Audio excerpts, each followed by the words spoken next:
Good day, everyone, and welcome. My name is Dan Sampaio, and it's my pleasure to open today's Mondaq webinar in association with Stites Harbison, which will focus on US privacy and data security developments.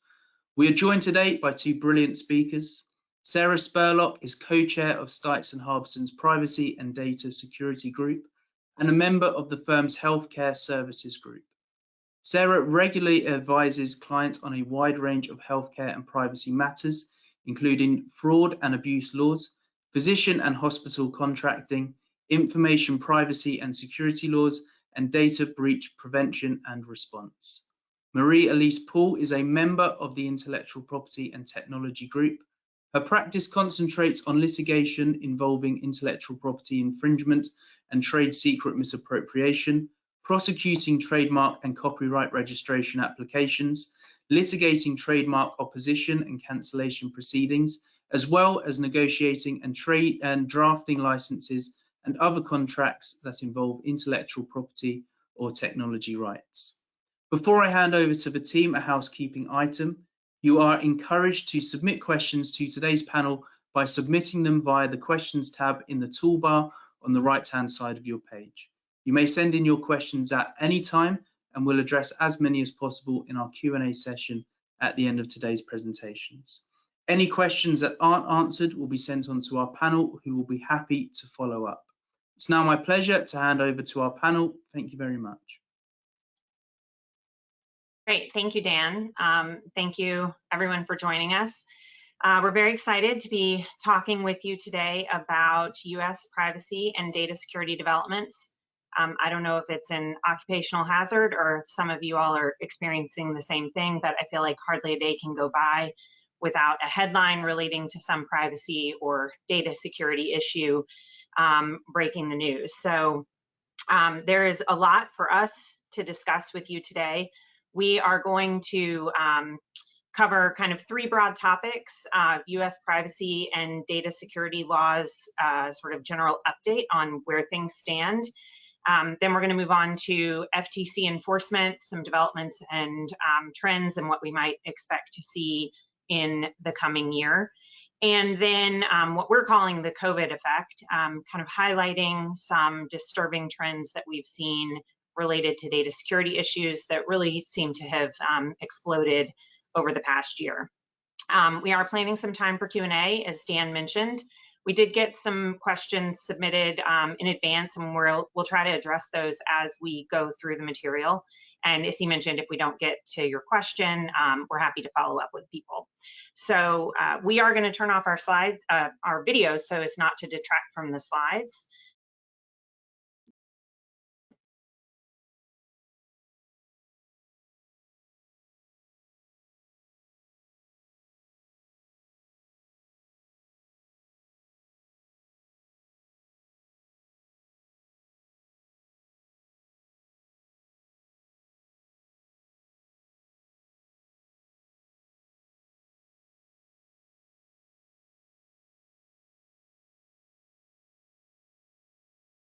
Sorry, Sarah, I think that you may have been muted when your video was switched off. Brilliant. Thank you very much. Yeah. So I'm sure that many of you have heard the US privacy and data security laws referenced as a patchwork of overlapping, sometimes inconsistent laws. They address many topics, everything from use limitations, notice and consent requirements, data disposal, data breach, restrictions on third-party use, various topics, different coverage, different sectors that are affected, and it's very frustrating and challenging for organizations to determine which laws apply and how to come up with an effective compliance program that addresses the various requirements. So how do you fit? You know, if you're trying to come up with your own patchwork to apply to your organization, you know, what does that look like? And there's different considerations when you're trying to identify the laws that apply to your organization or your business. You know, it may depend on the industry that you're in. Traditionally in the US, we had laws that were developed in a sort of sector specific fashion, with financial industry and healthcare industry really being highly regulated. It could have to do with your customer base, whether you're a business to business type operation or you are consumer facing. So there's, various factors to consider, including, where your customers reside, where your employees are located, and really the sensitive nature of the data that you collect. One thing that I think sometimes people, may overlook, or something that warrants additional attention, is if you're in any kind of service business, oftentimes you have contracts that your clients may be asking you to engage in that have data privacy and security requirements. And we're seeing that those types of requirements are really becoming more prevalent, more detailed, more onerous. And if you don't have somebody taking a look at, the contracts that you're entering into to identify, whether you may be taking on obligations that are greater than you might otherwise have under the law, or if there's, certain changes that you may need to make to reflect your own practices, that is a worthwhile exercise. And it's also true that if you're in a position where you're engaging a lot of vendors, you might want to make sure that your contracts have appropriate language to make sure that you're passing on, the legal requirements that may apply to you under these various laws to the vendors with whom you're entrusting your data. Next slide, please. So the issue of how to contend with the patchwork of privacy and security laws that we have here in the US is nothing new. It's been a hot topic for a number of years. And just in as example, in 2019, an organization called the Business Roundtable sent a letter to every member of Congress asking for the passage of a comprehensive federal consumer privacy law. The letter was signed by more than 50 CEOs representing multiple industries, and really expressing widespread agreement across many sectors that a comprehensive federal consumer data privacy law is necessary in the United States to ensure not only that businesses have a well understood legal framework and a stable environment in which to operate, but so that consumers can understand their rights as well. One of the criticisms of our current patchwork system is that individuals can't be expected to understand the rights and rules that apply to them, based on their zip code, which or based on the state in which a company that they're doing business with is located, and that's the current reality. So it was interesting that business leaders got together and asked for additional regulation. We don't often see that, so what we're dealing with otherwise is less than desirable, and the complexity has really only continued to increase. We're now in 2021, we're still without a comprehensive federal consumer privacy law, and as Mari-Elise is going to tell us, we've had even more state law activity in these past few years. Next. Thank you, Sarah. State level momentum for comprehensive privacy bills is at an all-time high, as Sarah mentioned. After the California Consumer Privacy Act passed in 2018, multiple states proposed similar legislation to protect the consumers in their states. And although many of the bills ultimately failed to become law, comparing the key provisions in each bill is helpful to kind of understand the trends that are developing in privacy laws across the states. And as Sarah mentioned, it's really just this patchwork of laws and rights that we're seeing. Just this year alone, 21 states have proposed privacy bills, and there have been 27 bills proposed in total. It's June, that's it. We've got 6 months left. 6 states currently have active privacy bills, including Colorado, Connecticut, Illinois, Massachusetts, New York, and Texas. And in fact, New York currently has 3 active bills pending. Perhaps the most notable state data privacy update for 2021 is that on March 2nd, the governor of Virginia signed the Virginia Consumer Data Protection Act into law, which makes Virginia the 2nd state to enact a comprehensive state privacy law following California back in 2018. And not surprisingly, the substance of VCDPA draws from both California privacy laws, which we're going to discuss here in a minute, as well as a number of the recently proposed state privacy bills. The Virginia Data Privacy Law grants Virginia residents the right to access, correct, delete, know, and opt out of the sale and processing for targeted advertising purposes of their personal information. And the Virginia Privacy Law goes into effect on January 1st, 2023, so there's still a little bit of time left. But it does differ from enacted or proposed comprehensive state privacy laws in certain respects. So companies that are doing business in Virginia or marketing to Virginians will need to reassess their collection and use of consumer personal information and modify their compliance efforts accordingly. Next slide, please. So as you can see from this chart, since 2018, we've really seen a rapid growth in state privacy initiatives. In 2018, only 2 states proposed privacy bills, and there were 2 bills introduced in total. In 2019, we saw a little bit of an increase with 13 states proposing bills and 16 bills being introduced in total. Then in 2020, 16 states proposed bills with 24 bills introduced in total. And then as we discussed in 2021, we're at 21 states proposing bills and 27 bills being introduced in total. And who knows what the rest of the year will bring. So we'll just have to see where we land in December 2021. Next slide, please.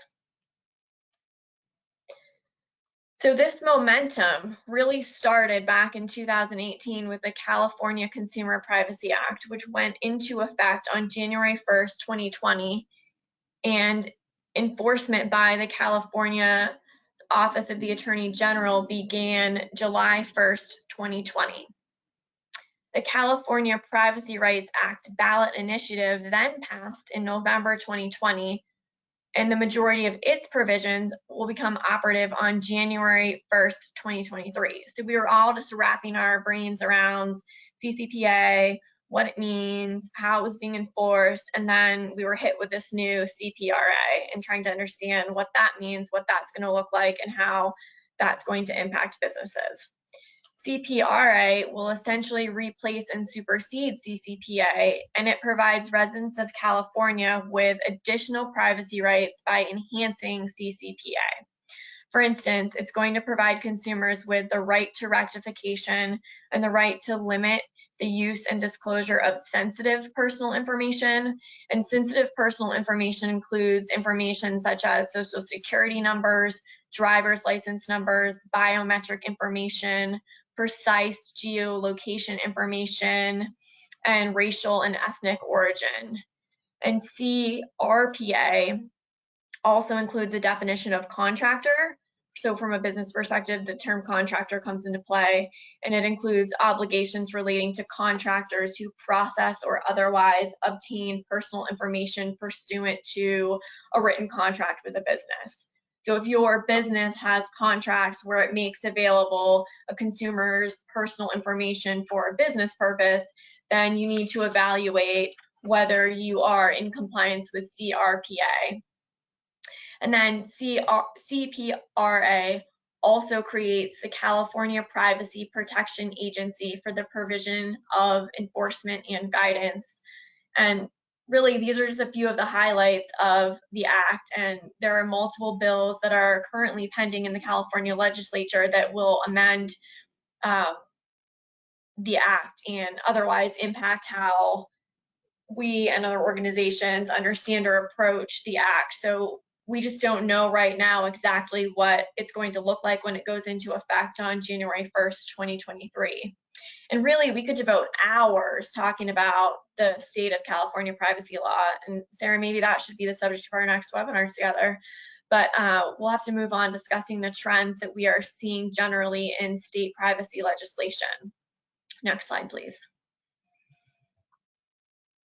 As we saw with the comprehensive privacy law, many of the privacy bills borrow from one another and draw from CCPA and CPRA, and we even see some influence from GDPR in these proposed bills. And while many of the bills do fail to become law, as we saw from that chart, and knowing that only 3 have come into law over the years, comparing the key provisions in each bill is really helpful to understand the trends that are developing in privacy laws across the states and what's important to states and to consumers.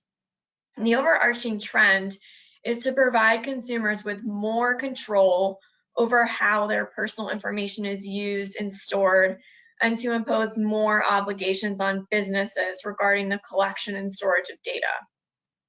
Many of the bills contain provisions providing consumers with the right to access, the right of rectification, the right of deletion, the right of restriction, the right of portability, the right to opt out, the right against automated decision making, or some combination of those rights.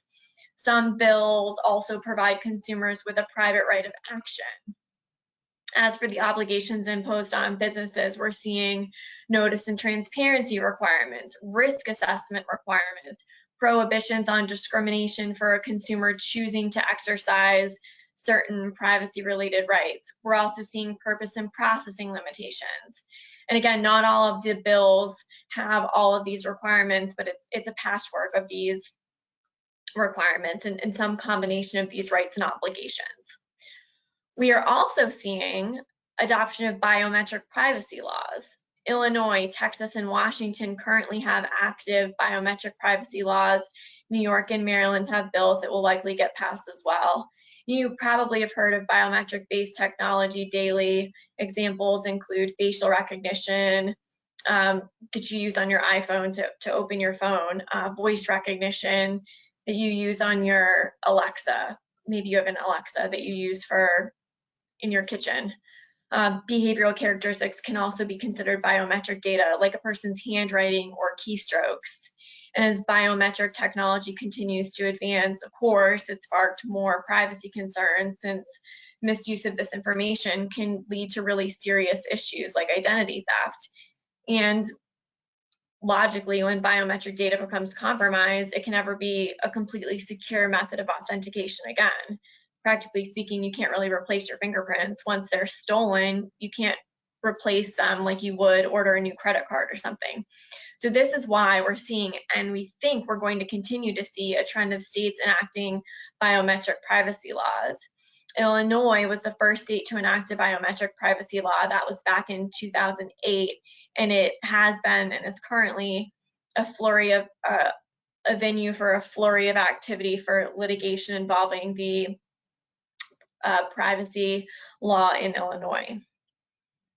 And another interesting trend that we're seeing on the privacy legislation front pertains to the use of facial recognition technology. There's currently a proposed bill in Maine that would limit the use of facial recognition technology by police for use in the investigation of only the most serious crimes, including rape and murder. And if this bill becomes law, Maine would be the first state to impose strict limits on the use of facial recognition technology by police and other government agencies statewide. Along these same lines, Baltimore is looking at passing an ordinance that bans law enforcement and other agencies from purchasing and using facial recognition systems. And it would also ban the use of the same technology by private citizens. And it would be the first city to pass an ordinance to criminalize the consumer use of such facial recognition systems. So that's pretty interesting, I think. All of this activity is just one of the catalysts driving federal legislation, and I'm going to turn it back over to Sarah now to discuss what's on the horizon on the federal legislation front. Thank you. So towards the end of 2020, we saw proposals from both Democrats and Republicans introduced at the federal level. The bills shared many common elements, and there seems to be consensus on a lot of the provisions that are being proposed in these various federal bills to address privacy. I think, everyone agrees, or it seems like there's pretty strong support at the federal legislative level to do something. It's when they get into some of the details that they seem to not be able to quite come to terms on exactly what this new type of law should look like. So in 2021, we have had in March of this year, the first of the comprehensive federal privacy law bills filed, the Information Transparency and Personal Data Control Act. And so this would be a bill that creates federal data privacy standards and really takes aim at trying to address some of the confusion and difficulty that the patchwork of state laws is creating that Mari-Elise mentioned. In introducing this bill, specifically noted was the fact that the states are developing their own privacy laws, including California's CCPA in 2018, and the continued state activity is just going to lead to more confusion for consumers, small businesses, and others. So the proposed bill includes some features we've seen before, and some of its highlights are a plain English requirement for privacy notices. It also requires opt-in consent for collection, sale, and disclosure of certain sensitive information. And it's really aimed at protecting what it defines as sensitive information. It has some of what we would expect just from what we know of US privacy laws to date. It covers financial, health, genetic information, biometric information, geolocation. It covers some areas that aren't traditionally or haven't traditionally been covered in most of the privacy laws that we've seen developing, like sexual orientation, citizen and immigration status, religious beliefs, and it does also apply to social security numbers and children under the age of 13. So there's more in the definition of sensitive information, but that's just to hit some of the highlights. It also requires privacy audits every 2 years that would have to be conducted by a neutral third party. There is a small business exemption for certain organizations that process a lower volume of personal information where they may not be required to submit to those privacy audits. The place where the federal legislation has stalled, and it remains to be seen whether this new bill will sort of strike the right balance or not, is on the issue of preemption, what to do about existing state laws. Should the new federal law replace them entirely? Should it allow certain state laws to continue? And how do you strike that balance? Some of the past proposals have really layered on and proposed to let the state laws that were sort of more stringent continue in effect, which doesn't really seem to address the patchwork. Others, directly took aim at laws like the CCPA. This particular bill does have preemption for certain state laws. Specifically, it would preempt any state law, regulation, rule, requirement, or standard related to the data privacy or associated activities of entities covered by the law. So it would preempt certain of the state laws, but it also has provisions for the types of laws that it would not preempt. So it would, leave intact state laws relating to notifying consumers of breaches, state biometric laws, state wiretapping laws, and other state laws like the Public Records Act. So those would not be preempted under this proposed bill. The other issue that's been a real sticking point for getting consensus on federal legislation is whether or not individuals should have a right to sue for privacy violations, whether there should be a private right of action under the law. And a sort of lesser point of debate is how much authority should the Federal Trade Commission have for enforcement and oversight. So this most recent bill that was introduced in earlier in 2021, it provides additional rulemaking authority to the FTC. It does not include a private right of action. It empowers state attorney generals to pursue injunctive relief for violations, but only if the FTC chooses not to. So they have to wait and see if the FTC acts first. So, you know, it does seem to try to strike more of a balance on these two, you know, very divided issues of preemption and the absence of a private right of action and limitation to the injunctive relief for attorney generals only after the FTC chooses not to act will probably be more attractive than some of the previous proposals that we've seen. It does also address preemption of some federal laws. So it's, you know, worthy of noting there's language that says it's not construed to limit or substitute for requirements of HIPAA, Gramm-Leach-Bliley, Fair Credit Reporting Act, and FERPA. You know, it's interesting language though, because it doesn't say it has no legal effect on those or it's not meant to interfere with them in any way. It says it's not construed to limit or substitute. And particularly when you're talking about a federal law like HIPAA, HIPAA creates a federal floor of privacy protections. And we know that there are other federal laws relating to health data like 42 CFR Part 2, which deals with substance use disorder information confidentiality, that kind of layer on top of HIPAA's requirements.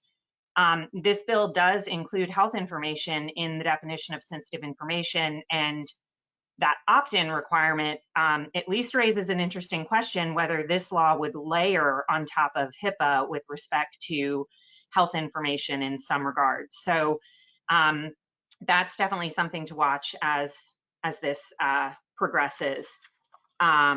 And I know there was a question from the audience about preemption specifically, and that's obviously something that is high on everyone's list. So the bill only has Democratic support so far, but it does also have support from some consumer privacy and tech organizations. Interestingly, there have been many hearings on privacy bills in recent history, you know, with the 2020 bills. But as of yesterday, there are no hearings scheduled on this 2021 bill, and none, you know, sort of thought to be coming up in the future. So not sure why there hasn't been more movement on that bill, but certainly something to keep an eye on. And we may see other, you know, competing bills introduced as well. So, you know, one possible explanation for why there hasn't been more action on this privacy legislation that was introduced is I think there's been less of a focus on privacy than some expected out of the Biden administration. That is, you know, likely because the Biden administration has been very focused on security, necessitated in part by some very high profile and far reaching security breaches in the past 6 months, which I'm sure many of you are aware of. Interestingly, on May 12th, President Biden signed an executive order on improving the nation's cybersecurity, and it imposes requirements on government agencies and companies contracting with government agencies to improve cybersecurity and share information about cyber threats. President Biden recognized in a news conference that he lacks the power to dictate what private companies can do relative to cybersecurity in an executive order. But I think there is, thought that this new sort of federal guidance is going to raise the bar for private companies, and particularly could have an impact on those in critical U.S. infrastructure or supporting infrastructure. So privacy has not been as hot of a topic, but it's clear that cybersecurity is emerging as a major initiative for the administration.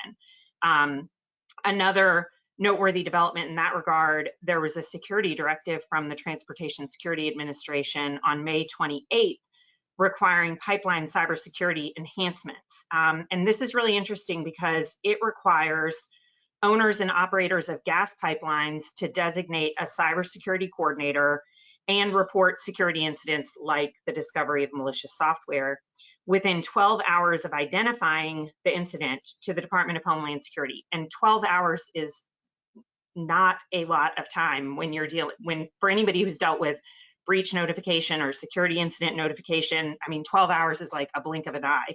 So that is a big shift in the traditional breach reporting requirements that we're used to, which focus on, impacts on personal information.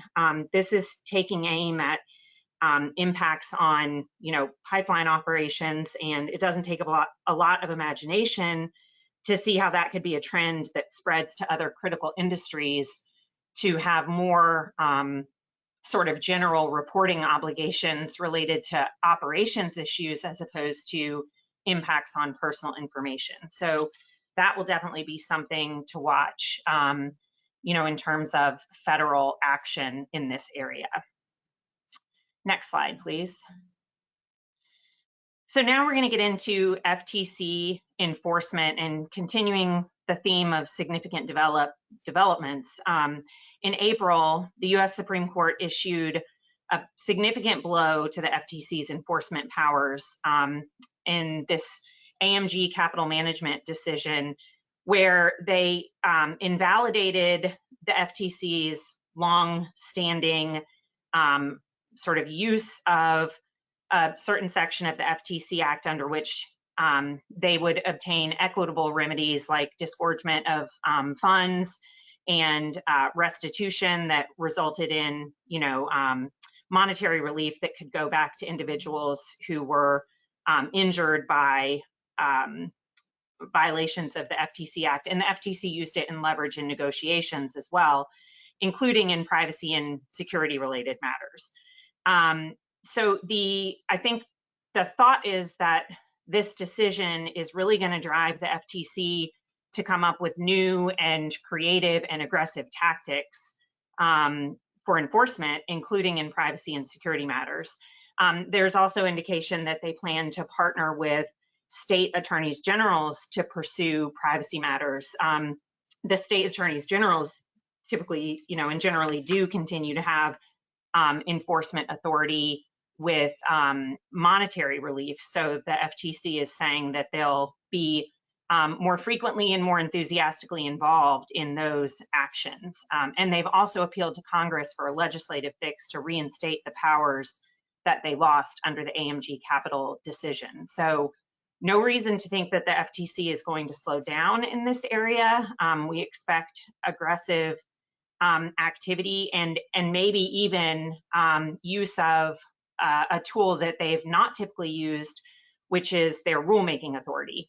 We could see that because of some of the limitations on these other enforcement powers, they may come up with rules around privacy and security that then they could enforce with civil monetary penalties and fines. So Mari-Elise is going to talk a little bit about some of the enforcement activity we've seen out of the FTC in recent years.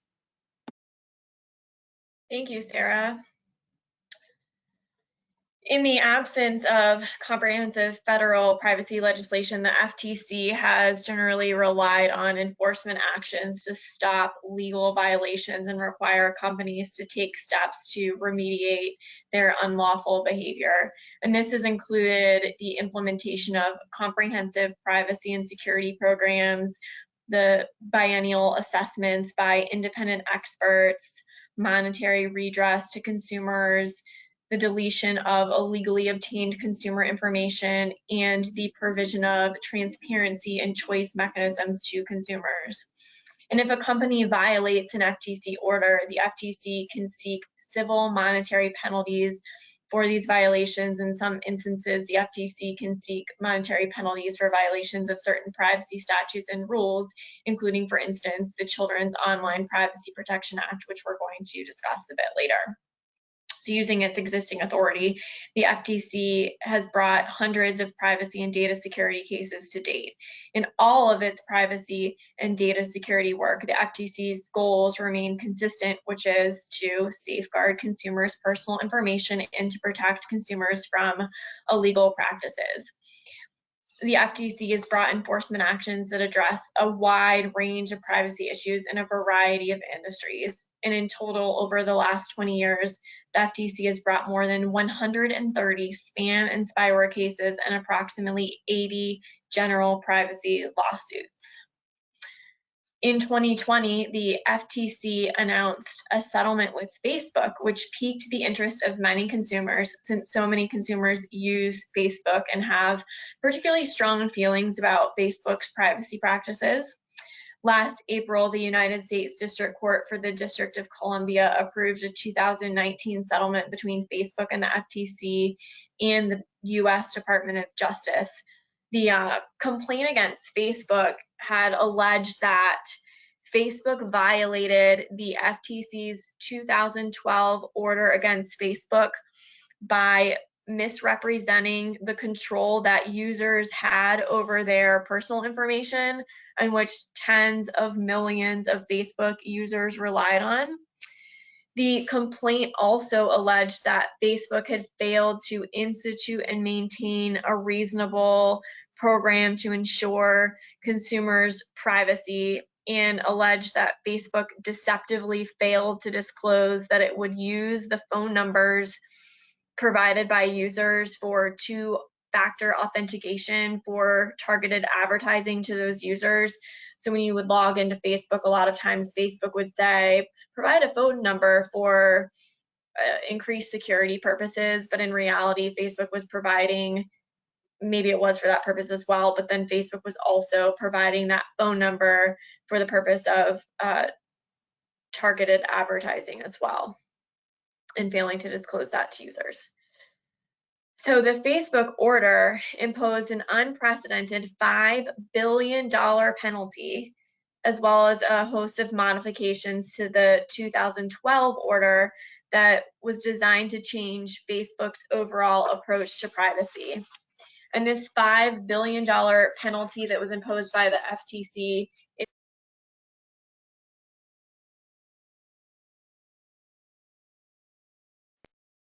and this, sorry, I think I just accidentally muted. This $5 billion penalty imposed by the FTC is the largest penalty that was ever imposed on any company for violating a consumer's privacy. So you can tell that the FTC felt that these acts were pretty egregious, and also that Facebook could probably afford this penalty. Also of interest to many consumers because of the popularity of the product, especially during the pandemic, is an action involving Zoom. During the pandemic, Zoom's user base grew from 10 million to 30 million users, and Zoom agreed to settle with the FTC regarding allegations that Zoom misled users by falsely claiming that it offered end-to-end 256-bit encryption to secure users' communications. According to the FTC's complaint, Zoom also falsely claimed that recorded meetings were being stored immediately after the meeting ended, and they were being stored encrypted, and this was actually not the case. Instead, these recordings were being stored unencrypted for up to 60 days on Zoom servers before being transferred to secure cloud storage. And additionally, Zoom had apparently installed software called Zoom Opener web server that bypassed certain security safeguards. And the complaint against Zoom alleged that Zoom engaged in unfair and deceptive practices in violation under the FTC Act. So under the proposed settlement with Zoom, Zoom is prohibited from making misrepresentations about its privacy and security practices, and it must implement a comprehensive information security program that requires Zoom to implement specific security measures to address specific problems. And Zoom also has to complete biennial assessments of its security program. These must be approved by the FTC, and Zoom also needs to notify the FTC if it experiences any data breach. And these are pretty common settlement terms that we see imposed by the FTC. Next slide, please. Another area of FTC enforcement that we touched on earlier, and I said that we would address later, is in regard to children's privacy. And this is also a hot button topic, especially for those of us that have kids. The Children's Online Privacy Protection Act of 1998 generally requires websites and apps to obtain verifiable parental consent before collecting personal information from children under the age of 13. Since 2000, the FTC has brought 34 COPA cases and has collected more than 190 million in civil penalties. That seems like a lot, but when we talk about the FTC v. Google case later, you'll see that the majority of that 190 million has come from one case. So during the past year, the FTC took action against a children's app developer and also against a mobile game developer for COPA violations. And in 2020, the FTC imposed a $4 million civil penalty against the app developer for its violation of COPA by allowing third-party ad networks to collect personal information in the form of persistent identifiers or cookies to track users of the company's child-directed apps without notifying parents or obtaining verifiable consent. And the FTC approved a settlement with a game developer for its misrepresentations regarding its status in a COPA safe harbor program. So you can't state that you are in a safe harbor program if you are not. And you can't collect information without notifying parents or obtaining verifiable consent. And perhaps a more interesting decision is a 2019 FTC case involving Google and its subsidiary YouTube. For those of you parents out there who have young children that are fans of the YouTube Kids app, this one is for you. YouTube and Google agreed to pay a record $170 million to settle allegations by the FTC and the New York Attorney General that YouTube illegally collected personal information from children without parental consent in violation of COPA.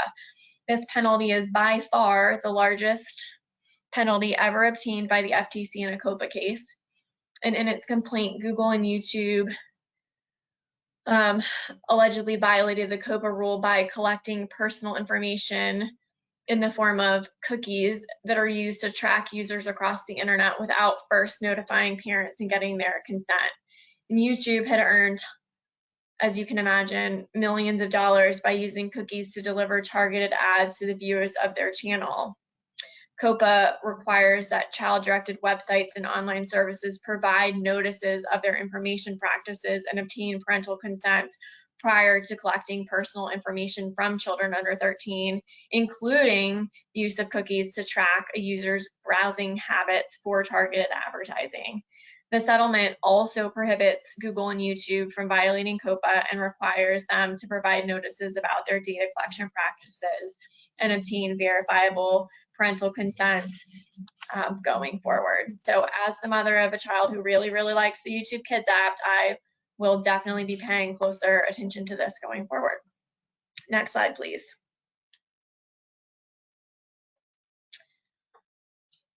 And on this slide, we're going to talk a little bit about international enforcement.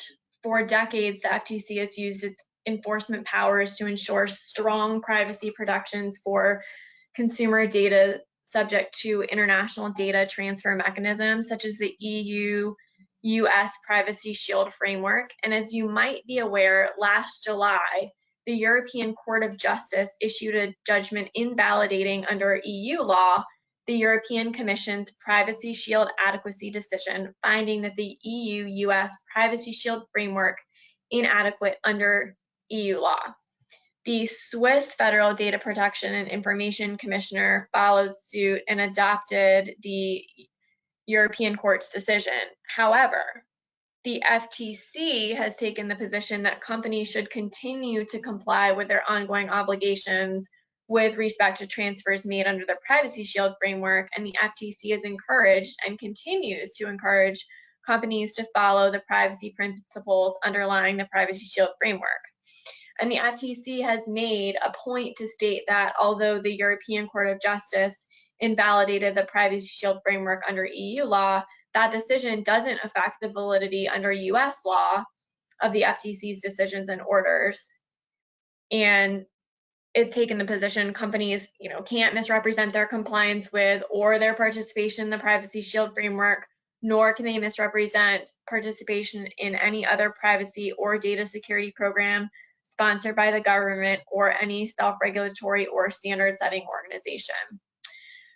Over time, the FTC has brought 66 actions to enforce companies' representations under international privacy programs, including 39 under the EU-US Safe Harbor and 23 under the Privacy Shield. In the matter of ClickLabs Inc. involve these principles. ClickLabs provides websites and mobile app development support. It had falsely represented on its website that it was a participant in the EU-US and US Swiss Privacy Shield framework when it never even completed its application for either program. And so the FTC took action, and the ClickLabs settled with the FTC last year. Next slide, please. And finally, we are going to talk about the FTC's enforcement involving data security and identity theft. Since 2002, the FTC has brought 80 cases against companies that have engaged in unfair or deceptive practices involving inadequate protection of consumers' personal data. In 2002, the FTC continued its trend of providing protection for consumers and demanding accountability of businesses. And reviewing the settlements from data security and identity theft cases in 2020, the trends we saw were that the FTC required the companies to implement comprehensive security programs, obtain robust biennial assessments of the security programs implemented, and submit annual certifications to the FTC attesting the company's compliance with the FTC order. These just really seem to be the general trends. In the matter of InfoTrack system is a good example of a company that settled FTC allegations that it failed to put in place reasonable security safeguards. It allowed a hacker to access personal information of more than 1 million customers. The FTC complaint against InfoTrack systems alleged that InfoTrack systems failed to put security safeguards in place to detect anomalous activity or cybersecurity events. It stored personal information of consumers, including social security numbers and credit card information, in clear, readable text on its network. It failed to put into place a process for deleting consumers' information that it no longer needed, and this resulted in hackers accessing consumers' information for a period of almost 2 years completely undetected, which of course then resulted in unauthorized purchases on these consumers' credit cards and identity theft. So under the settlement, InfoTracks then of course agreed to the implementation of a comprehensive security program, assessments from a third-party assessor, and certifications of compliance with the order. So as you can see, the FTC has been pretty active over 2020, and we expect that to continue in 2021. This has been even despite the COVID-19 pandemic. With all of that, I'm going to turn it over to Sarah to discuss some of the implications of the COVID-19 pandemic on security.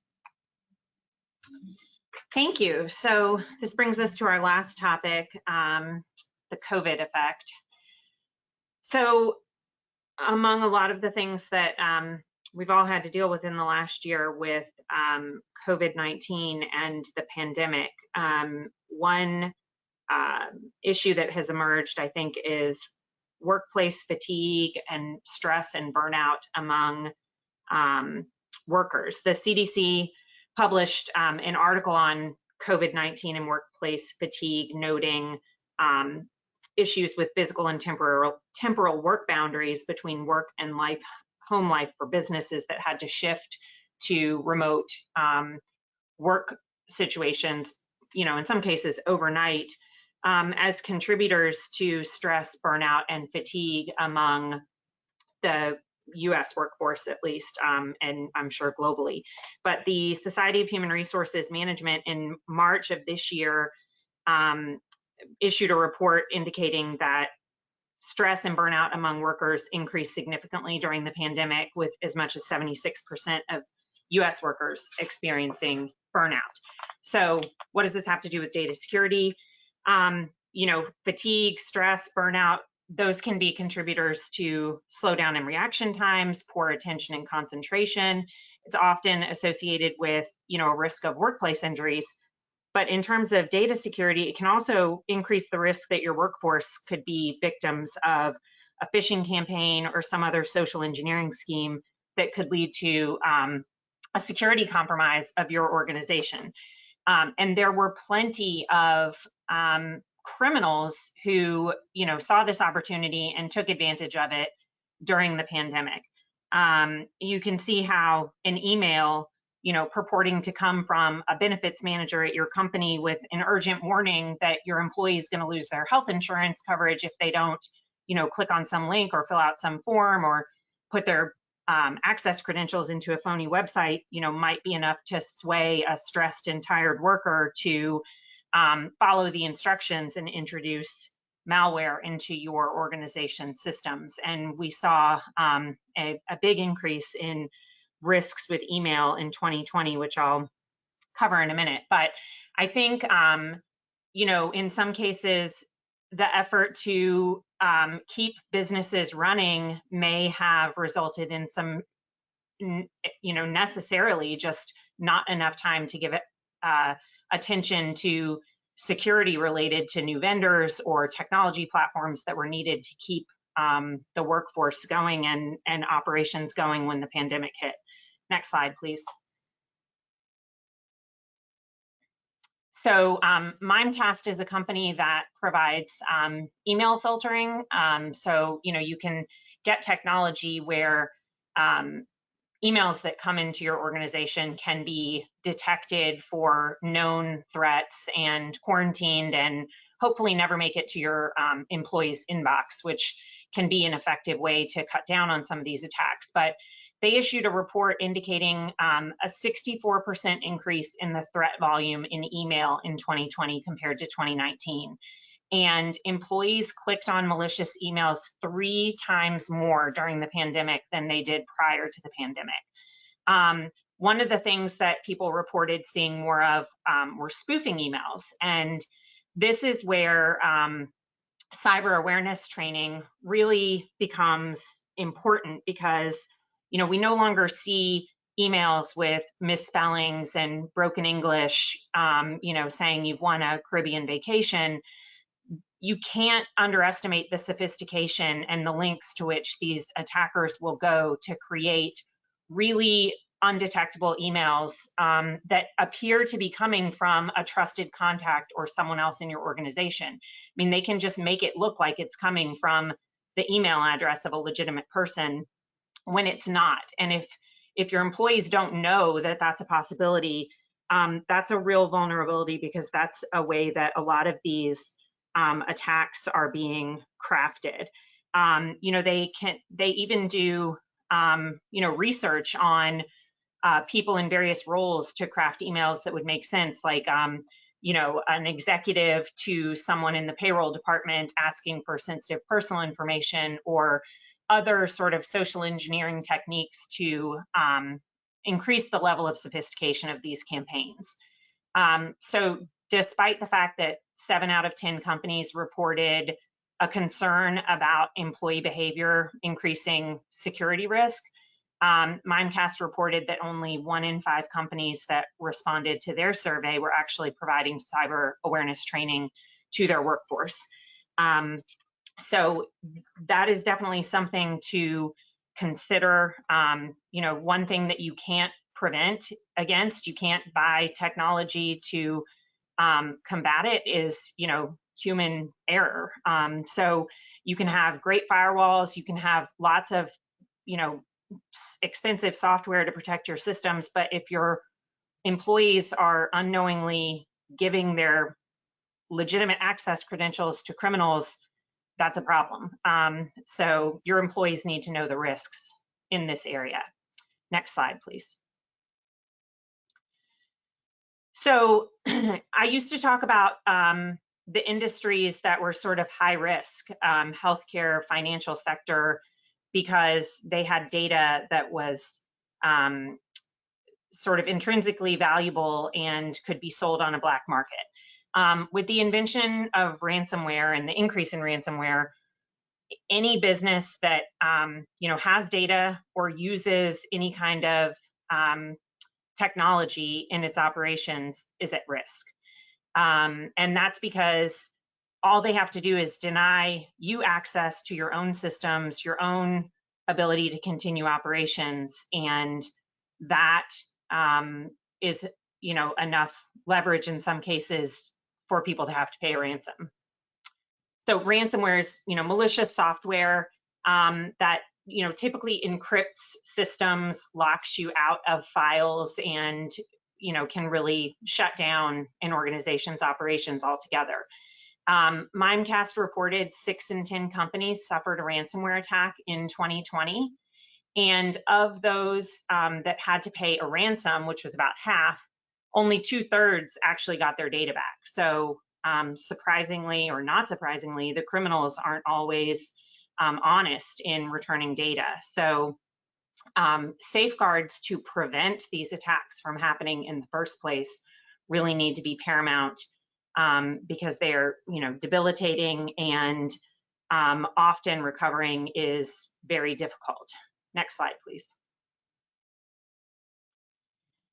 So in 2020, one of the trends that we saw that was disturbing, you know, we saw reports of hackers sort of sitting in people's systems for months on end, sort of learning the ins and outs before actually launching their ransomware.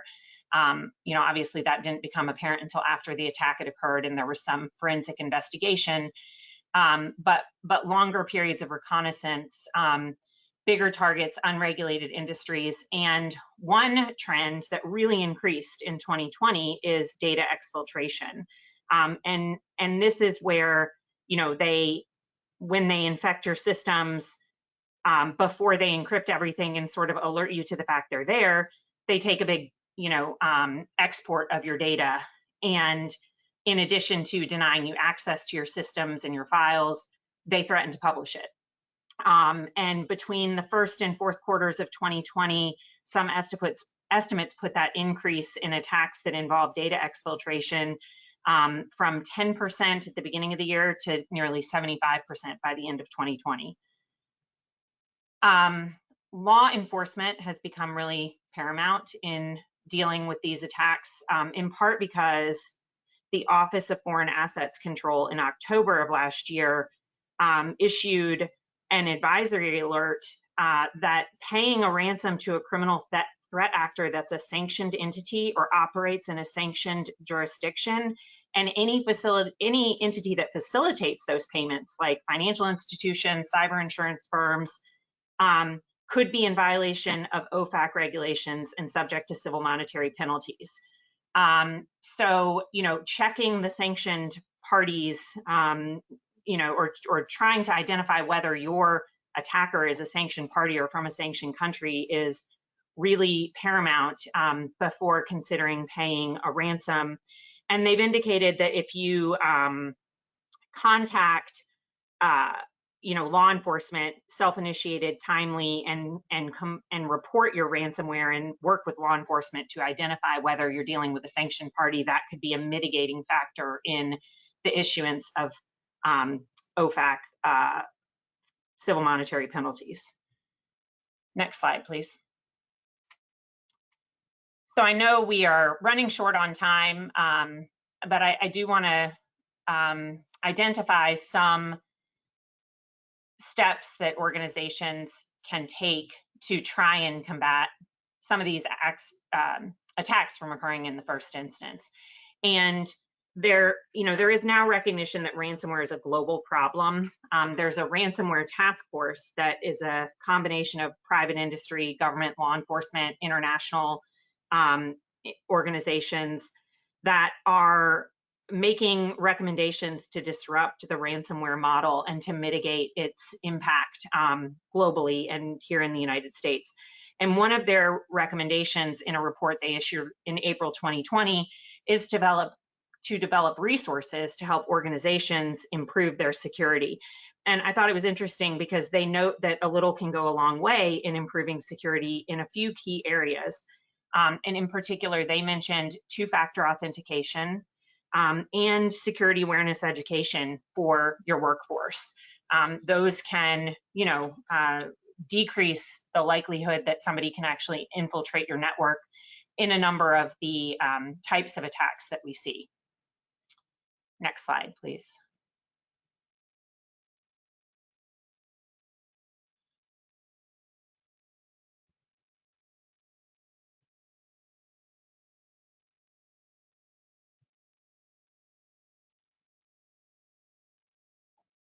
I think we still need to advance the slide.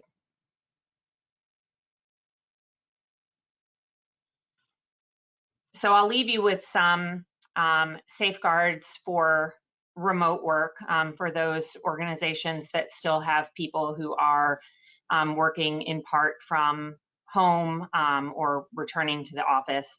Portable devices are always a potential source of data loss, data breach. So encrypting portable devices is another measure that will go a long way in trying to cut down on at least those events that would be reportable breach events involving personal information.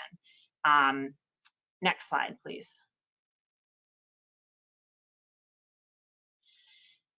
And incident response planning, I think, is really important. If you do have an incident, you want to make sure that you have the right people identified to help address the ongoing attack or whatever the incident is. It's a high pressure situation. You need to know who you're going to have around the table to figure out how to address whatever it is that is happening. And sometimes that might even include an actual ransomware negotiator if ransomware is the issue that you're dealing with. And having a plan for how you would respond to various common types of attacks, and also exercising that plan to see if it's going to be effective or what holes there might be in it or where it might be open to improvement, can be really effective through tabletop exercises where you go through a scenario of a potential situation and see how your organization might respond. And I think lastly, if we go to the next slide, some tips regarding malicious email and avoiding malicious email.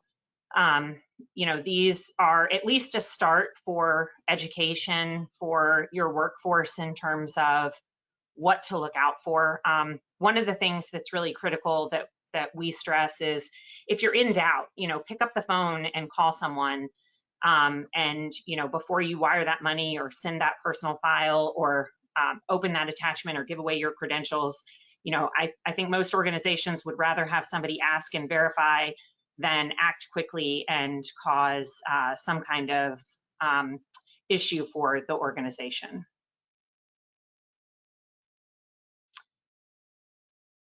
And I think that is it. And I know that we are over time. I don't know that there are any questions that have come through the chat, but as Dan mentioned,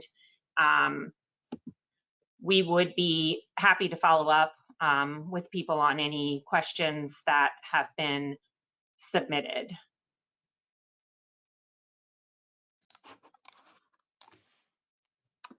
Brilliant. Thank you very much for that, Sarah. Yes, I think that we do have a number of questions that have come through. As Sarah mentioned, so we are running short, sadly out of time, so we will send those over to Mari-Elise and Sarah, and they will be happy to follow up. I just want to thank, on behalf of everyone at Mondaq, Sarah and Mari-Elise, for an incredibly insightful session. A lot was covered today, which was fantastic. I'd also like to thank our wonderful audience for being with us today. As I mentioned, any questions that we didn't get to today have been sent on to our panel, who will be in touch. So once again, thank you very much for your time today. I hope you all have a lovely rest of your day, and we will see you again soon. Thank you very much. Goodbye. Thank you.